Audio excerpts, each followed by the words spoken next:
મારું નામ વિશ્વજીત ચાવડા છે. હું પીએચડી રિસર્ચ સ્કોલર છું, applied chemistry department, faculty of technology and engineering.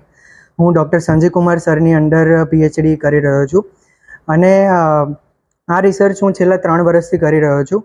અમે જે આ મટીરિયલ બનાવ્યું છે એનો મેઇન હેતુ એ છે કે તમે અત્યારે જોઈ રહ્યા હશો કે જે ડાઈ ઇન્ડસ્ટ્રીઝ છે, જે ફાર્મા ઇન્ડસ્ટ્રીઝ છે, કે જે એમનો જે વેસ્ટ છે, જે પ્રદૂષિત પાણી છે એ લોકો નદીમાં જવા દે છે.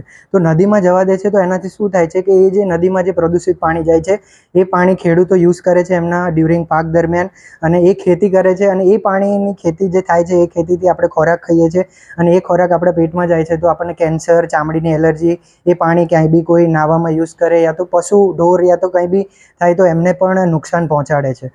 તો અમારો મેઇન હેતુ એ હતો કે અમે આ જે મટીરિયલ બનાવ્યું છે ગ્રેફિન બેઝ નેનો કમ્પોસાઇટ, કે જે ગ્રેફિન ઓક્સાઇડ જે છે 12 કલાકની સિન્થેસિસ કરીને અમે હમર્સ મેથડથી આ બનાવ્યું છે.